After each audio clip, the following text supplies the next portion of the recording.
کہ پوری امت قرآن پر بھی عمل کر رہی ہے اور حدیث مصطفیٰ پر بھی عمل کر رہی ہے۔ فتاوی رضویہ سامنے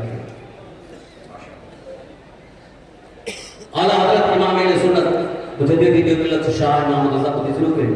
فتاوی رضویہ آج پوری دنیا میں مشہور ہے۔ میں سمجھتا ہوں کہ شاید کوئی دارالفتہ جس میں فتاوی رضویہ موجود ہے۔ اپنے تو اپنے غیر بھی جو اعلیٰ حضرت کی توہین کرتے ہیں یا اعلیٰ حضرت کے مسلک کے خلاف ہیں، اہل سنت و جماعت کے خلاف ہے، دیوبندی ہیں، وہابی ہیں، 24 ہیں، پتہ نہیں کیا کیا ہیں، وہ بھی فتاوی رضویہ صاحب ہیں۔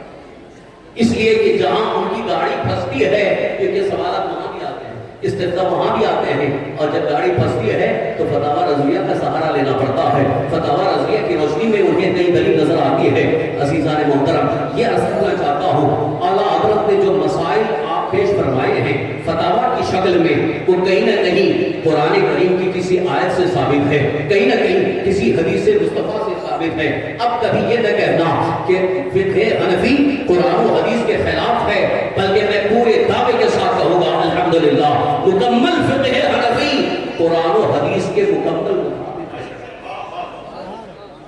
اعلیٰ حضرت امام اہل سنت رضی اللہ عنہ نے فقہ کی روشنی میں جو دلیلیں پیش فرمائی ہیں، ابھی چند دنوں پہلے وہابیوں نے غیر مقلدین نے ایک پروپیگنڈا شروع کیا تھا، آج وہ پروپیگنڈا پھیکا پڑ گیا ہے۔ یہ کہتے تھے کہ امام اعظم ابو حنیفہ رضی اللہ عنہ کو صرف 17 حدیثیں یاد معذرت ہے۔ امام اعظم ابو حنیفہ رضی اللہ عنہ، جبکہ آپ کے متعلق اکثر محدثین کا اتفاق ہے کہ آپ تابعی ہیں۔ بعض حضرات نے کہا کہ تابعی ہیں، لیکن تابعی ہونے کے متعلق ثبوت اور دلائل موجود ہیں، کیونکہ حضرت امام اعظم ابو حنیفہ رضی اللہ عنہ کی ولادت سن 80 ہجری میں، تو سن 80 ہجری میں صحابہ کرام ابھی موجود ہیں، جہاں تک کہ اخیر میں وصال فرمانے والے حضرت عبداللہ بن ابی اوفا رضی اللہ عنہ، حضرت امام اعظم ابو حنیفہ رضی اللہ عنہ کی ان سے ملاقات بھی ہے، تو تابعی ہیں۔ اب آپ سمجھ سکتے ہیں کہ جو تابعی ہیں، تابعی مطلب حضور صلی اللہ علیہ وسلم کو ایمان کی حالت میں جنہوں نے دیکھا وہ صحابی، ایمان کی حالت میں جنہوں نے اللہ کے رسول صلی اللہ علیہ وسلم کا دیدار کیا اور ایمان ہی کی حالت میں دنیا سے رخصت ہوئے، وہ صحابی کہلائے، اور جنہوں نے صحابہ کرام کو کا دیدار کیا ایمان کی حالت میں اور ایمان ہی کی حالت میں دنیا سے رخصت ہوئے، وہ تابعی کہلاتے ہیں۔ تو تابعین کا بھی درجہ بڑا عظیم درجہ ہے۔ امام اعظم ابو حنیفہ رضی اللہ عنہ کو حضور صلی اللہ علیہ وسلم کی حدیثیں حاصل کرنے کے لیے بیچ میں صرف ایک واسطہ ہے، اور امام بخاری رحمۃ اللہ تعالی کو 3 واسطے سے حدیث مصطفیٰ مل رہی ہے، جبکہ امام بخاری کو 6 لاکھ حدیثیں یاد ہیں۔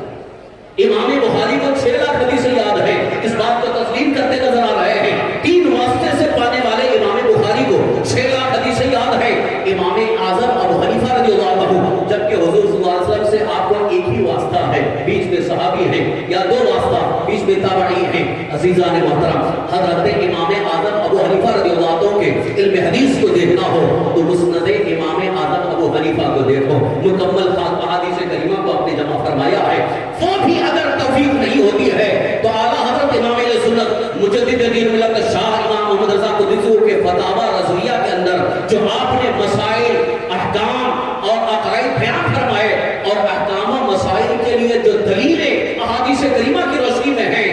الحمدللہ ہماری جماعت اہل سنت کے ایک عظیم عالم دین حضرت علامہ مفتی حنیف قادری صاحب نے جامع الاحادیث کے نام سے شائع کیا، جس میں کئی ہزار حدیثیں موجود ہیں۔ لہذا پتہ چلا امام اعظم ابو حنیفہ رضی اللہ عنہ کو 17 حدیثیں کا دعویٰ کرنے والے خود ہی ان کی نگاہوں میں نگاہیں فقہ ہو گئی جب اعلیٰ حضرت کے فتاوی رضویہ کا مطالعہ کیا ہے۔ حضرات محترم، عرض یہ کرنا ہے کہ دین کو سمجھنا ہے تو یقیناً فقہ کی ضرورت ہے۔ اب اسی فقہ کو حاصل کرنے کی طرف دعوت قرآن پاک میں پیش فرمائی گئی۔ اللہ تعالیٰ نے ارشاد فرمایا فقہ کو حاصل کرنے کے لیے کیوں نہ ہو کہ ایک جماعت جائے۔ آپ جانتے ہیں آج ہمارے جو مدارس قائم ہیں، دینی ادارے قائم ہیں، دارالعلوم، جامعہ، مدارس اسلامیہ، یہ کیا ہیں، کیوں قائم کیے گئے؟ ان مدارس عربیہ، ان دینی مدارس کے قائم کرنے کی ایک سب سے اصل وجہ، سب سے اہم بنیادی ضرورت دینی علم اور فقہ کو بتانا اور فقہ کے ذریعے آراستہ. یہ چیز کہیں آپ کو نہیں مل سکتی. اسکولوں کے اندر ہو سکتا ہو دینی تعلیم دی جا رہی ہو، بعض اسکولوں میں دینی تعلیم کا سلسلہ شروع کیا گیا ہے، دینی ماحول بنانے کی کوشش کی جا رہی ہے، لیکن وہاں بھی فقہ نہیں،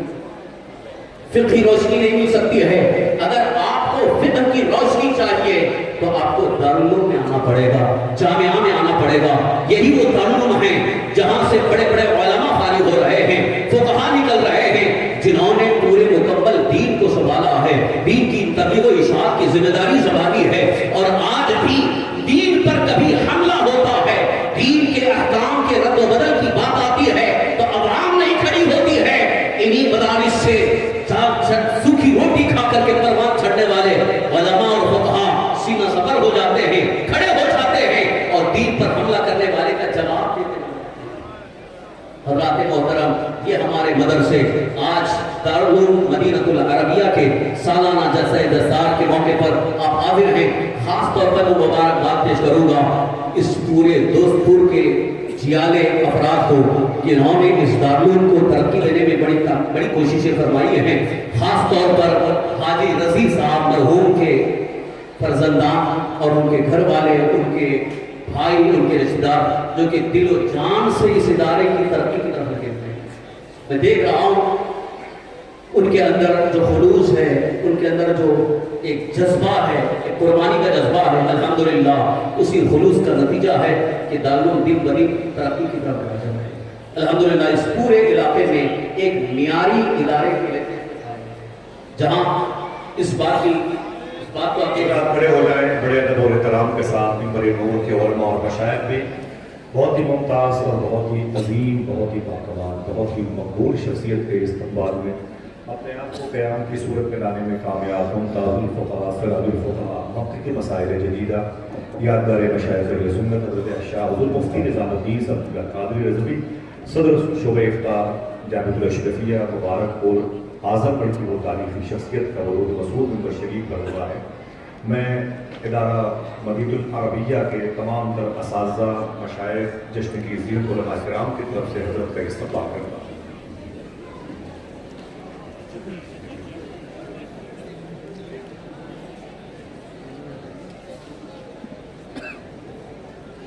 حضرات تشریف رکھے ہیں. حضرات الحمدللہ الحمدللہ دیکھ رہے ہیں آپ ہمارے اس منبر نور پر ہماری جماعت اہل سنت کے ایک عظیم فقیہ الاعظم، فقیہ اعظم، محقق مسائل جدیدہ، سراج الفقہاء حضرت علامہ مفتی محمد نظام الدین صاحب اللہ ادام اللہ فضلہ تشریف لا چکے ہیں اور حضرت کے چہرے انور کی زیارت کریں. میں بھی جس عنوان پر گفتگو کر رہا تھا فقہ کی ہے کے متعلق آپ کو کچھ باتیں بتا رہا تھا اور فقہ کے متعلق حضور اعلیٰ حضرت کی مثال اور ایک جھلک میں نے آپ کے سامنے پیش کی. اسی فقہ اور فقہا کی کا ایک عظیم نمونہ ہمارے استاد گرامی حضرت مفتی نظام الدین صاحب اللہ فقہا میں ایک عظیم درجہ رکھتے ہیں، جن کی فقاہت کا صرف ہندوستان کے علماء نے نہیں بلکہ بیرون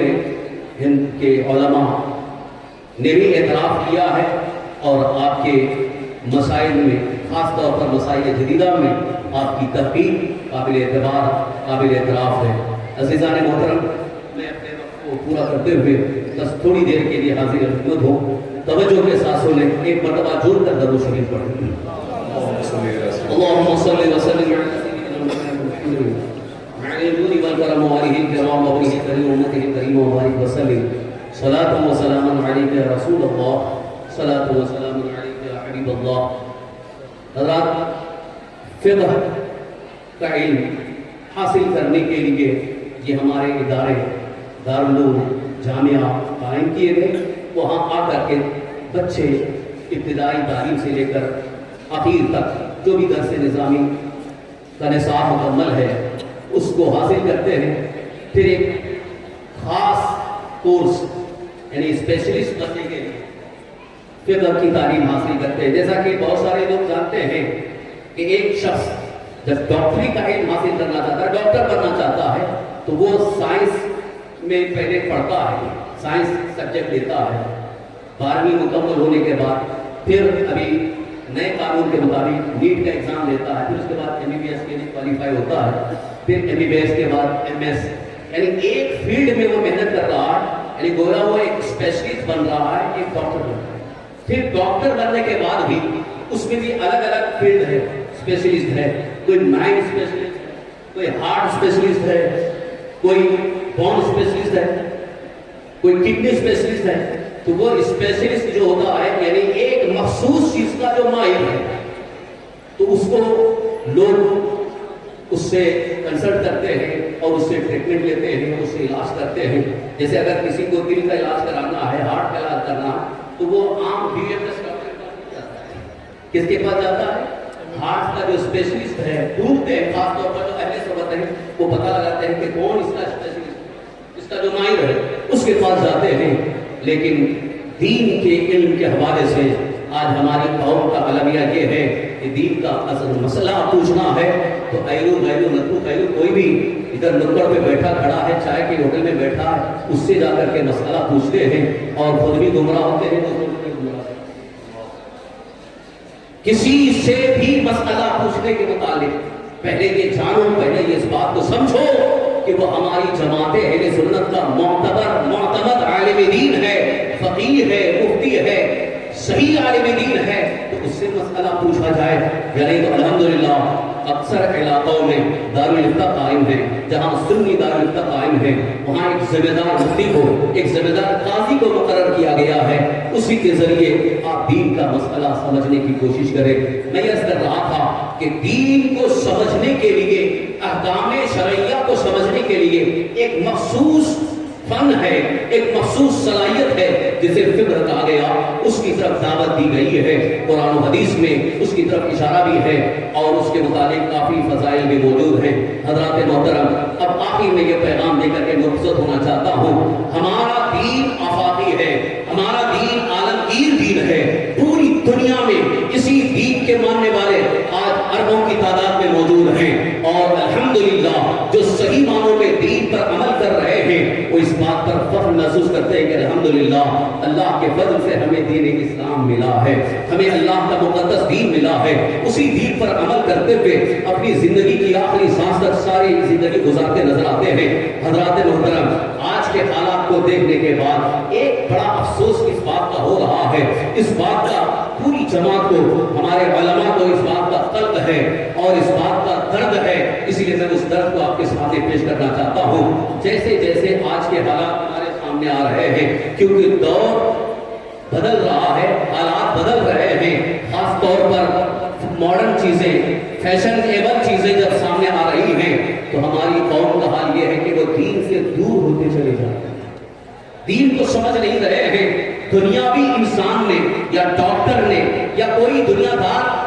کوئی کسی بھی فیلڈ کا ماہر اگر کچھ بھی کہہ دیتا ہے تو اس کو فوراً تسلیم کر لے رہے ہیں، لیکن دین سے دور ہوتے چلے جا رہے ہیں، اور اسی کا ایک بھیانک اثر آج ہمارے سامنے موجود ہے، وہ عرض کرنا چاہتا ہوں، ذرا کان کھول کر کے سنو۔ آج ہم بہت بڑے دعوے کے ساتھ کہتے ہیں کہ ہم کٹر مسلمان ہیں، ہم میلاد شریف بھی مناتے ہیں، ہم درگاہوں پر بھی جاتے ہیں، بہت ہی پکے دیندار ہیں، لیکن حال یہ نظر آ رہا ہے کہ ہمارے گھروں کے اندر دینی تعلیم سے بالکل ناواقفیت نظر آ رہی ہے۔ خاص طور پر آج جو میں کہنا چاہ رہا ہوں اس کو غور سے سنیں، آج ہماری بچیاں، ہماری قوم کی لڑکیاں، انہیں دین کا علم حاصل نہیں ہے، انہیں دینی تعلیم نہیں دی جا رہی ہے، اور زیادہ سے زیادہ اگر تعلیم دی گئی تو صرف اتنا کہ ناظرہ قرآن پڑھا دیا، ناظرہ قرآن مکمل ہونے کے بعد انہیں پتہ نہیں ہے کہ دین کے احکام کیا ہیں، اللہ کے مقدس دین پر کس طرح سے عمل کرنا ہے۔ دین کا علم نہ ہونے کی بنیاد پر آج بہت ساری مسلم لڑکیاں غیر مسلموں سے نکاح کرنے کے لیے تیار ہو گئی ہیں۔ ابھی تازہ رپورٹ یہ ہے 8 لاکھ مسلم لڑکیوں نے غیر مسلموں کے ساتھ نکاح کیا۔ یہ خبر سنتے ہی علماء بہت پریشان ہیں، اور اس سلسلے میں ہر درد مند مسلمان کا چہرہ شرم سے جھک جاتا ہے کہ آخر کیا وجہ ہے، یہ ارتداد کا مسئلہ کیوں بڑھ رہا ہے، غیر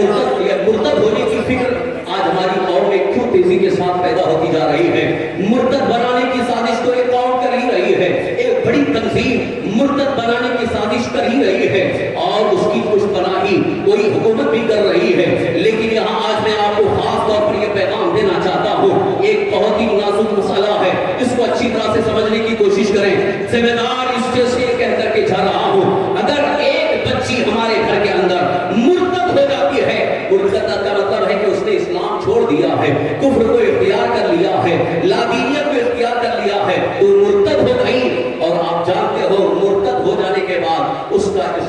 کوئی تعلق نہیں ہے, دین سے اس کا کوئی تعلق نہیں ہے. مرنے کے بعد اس کی نماز جنازہ نہیں پڑھی جائے گی, اسے مسلمانوں کے قبرستان میں دفن نہیں کیا جائے گا, اور اخروی اعتبار سے قرآن و حدیث کا فیصلہ ہے اسے جنت نصیب نہیں ہوگی. جو کفر کی حالت میں مر جائے اس کے لیے جنت نصیب نہیں ہے, اس کے لیے تو ہمیشہ ہمیشہ کے لیے جہنم ہے. لہذا آج اپنے بچوں اور اپنی بچیوں کو دین کا علم بھی سکھاؤ اور ان کے ذہن و دماغ میں اللہ کے مقدس دین کی محبت پلاؤ. اللہ کی بھی محبت ہو, اللہ کے رسول صلی اللہ علیہ وسلم کی بھی محبت ہو, اور دین سے ان کا تعلق اتنا گہرا ہو جائے کہ دنیا والے کچھ بھی کہتے رہے مگر ہماری بچی انہیں ٹھوکر مار کر کے یہی کہے کہ میں کنیز فاطمہ ہوں, یا خاتون جنت کی زندگی کو اپنا. آج ہماری بچوں کو اسی تعلیم اور تربیت کی ضرورت ہے. عزیزان محترم, میں بڑے ہی افسوس کے ساتھ یہ کہنا چاہتا ہوں, آج ہماری قوم کا عالم یہ ہے اپنے بچوں کو اور اپنی بچیوں کو اعلیٰ تعلیم یافتہ بنانے کے لیے, بڑی سے بڑی ڈگری تعلیم دینے کے لیے, یونیورسٹیز میں ایڈمیشن کے لیے لاکھوں روپے خرچ کر رہے ہیں, ٹیوشن دلانے کے لیے ہزاروں روپے خرچ کر رہے ہیں, مگر ان کے ایمان و عقیدے کی فکر نہیں ہے, ان کے ایمان کے تحفظ کی فکر نہیں ہے, ان کے اخلاق کی فکر نہیں ہے. دیکھ رہے ہیں یونیورسٹی میں جانے کے بعد اس کے اخلاق بگڑ رہے ہیں, اس کا کردار بگڑ رہا ہے, اس کی فکر بگڑ رہی ہے, وہ آوارہ بن رہی ہے, آزاد فکر بن رہی ہے. عالم یہ ہے کہ باپ کہتا ہے, ماں کہتی ہے بیٹی ہم جہاں کہیں وہاں رشتہ کر لو, مگر بیٹی کہتی ہے میں پڑھی لکھی ہوں, میں ایجوکیٹڈ ہوں, میری اپنی چوائس ہے, میری اپنی پسند ہے, لہذا میں جہاں چاہوں کروں. آج مجھے بتائیے, آج ایک بچی اپنے ماں باپ کو جب یہ جواب دیتی ہوگی ان کا دل کتنا دکھتا ہوگا. جن ماں باپ نے اپنی بچی کی آنکھوں میں کبھی آنسو دیکھنا پسند نہ کیا ہو, جن ماں باپ نے اپنی بچیوں کے لیے اچھی سے اچھی چیزوں کو غذا کا اہتمام کیا ہے, اچھے سے کپڑے دلایا ہے. حالت یہ ہے کہ بچی کہتی ہے مجھے برانڈڈ جوتا چاہیے, ماں باپ برانڈڈ جوتا دلا رہے ہیں, سینڈل دلا رہے ہیں, اچھے سے اچھے کپڑے دلا رہے ہیں, اس کی خواہش پوری کر رہے ہیں. مگر وہی بچی جن ماں باپ نے اس کی ساری خواہشوں کو پورا کیا ہے, ان ماں باپ کی خواہش کو ٹھوکر مار دیتی ہے, ان سے کہتی ہے مجھے تو اپنی خواہش کے مطابق جینے دو, مجھے اپنی خواہش کے مطابق زندگی گزارنے دو. اللہ اکبر, اگر دین کا علم حاصل ہوتا تو وہ بچی یہ جواب نہ دیتی بلکہ یہی کہتی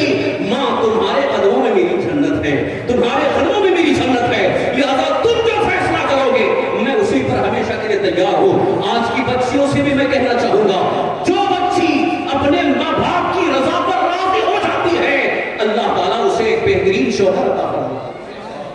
اسے بہترین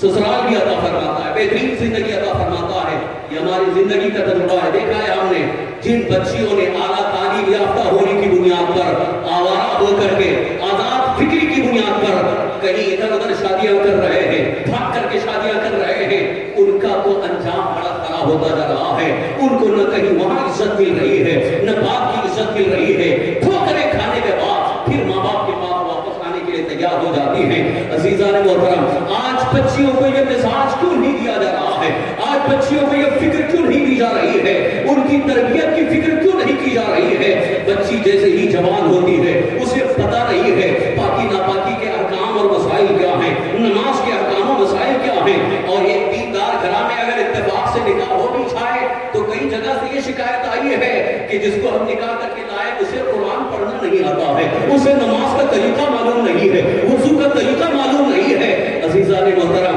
بڑے افسوس کی بات ہے ہم مسلمان ہیں, ہمارے بچوں کو وضو کا طریقہ معلوم نہیں ہے, غسل کا طریقہ معلوم نہیں ہے, پاکی ناپاکی کا حکم معلوم نہیں ہے, حلال و حرام کی تمیز نہیں ہے, خداوند قدوس کے احکام کیا ہے اس کی طرف توجہ دینے کی کبھی ضرورت ہی محسوس نہ کی. لہذا آج ضرورت اس بات کی ہے اپنے بچوں اور اپنی بچیوں کی تعلیم اور تربیت کے متعلق زیادہ غور و فکر, بہت زیادہ توجہ دی جائے. صرف اور صرف سطحی تعلیم دے کر کے انہیں رخصت نہ کیا جائے بلکہ ان کی الگ سے تعلیم کا انتظام کیا جائے. انشاءاللہ عزیز ارتداد کا یہ سلسلہ ختم ہوتا چلا جائے گا, بلکہ انشاءاللہ عزیز اس پر کافی حد تک روک لگ سکتی ہے, کیونکہ ارتداد کے متعلق یہ بھی ایک بات سامنے آ رہی ہے کہ بچیاں مرتد کیوں ہو رہی ہیں, دین کو چھوڑنے کی فکر ان کے اندر کیوں پیدا ہو رہی ہے, یہ مزاج ان کے اندر کیوں آ رہا ہے. دنیاوی تعلیم کے اندر یہ مزاج ہے. ہم دنیاوی تعلیم کے نفع اور اس کے فائدے سے انکار نہیں کرتے، یقیناً فائدہ مند ہے، لیکن ان کا جو مزاج وہاں جانے کے بعد بدل رہا ہے، اس کی وجہ یہ ہے کہ ہمارے گھر میں اسے دینی مزاج ملا ہی نہیں ہے. ہمارے گھر کے اندر دینی مزاج ملا ہوتا تو وہ بچی کالج میں بھی جانے کے بعد نقاب کے ساتھ رہنا پسند کرے گی، غیر محرم کے ساتھ ہاتھ ملانا پسند نہیں کرے گی. جبکہ شریعت مطہرہ کا حکم ہے کہ کوئی عورت، کوئی بچی وہ کسی غیر محرم سے اس طرح سے ہاتھ نہیں ملا سکتی، کیونکہ آج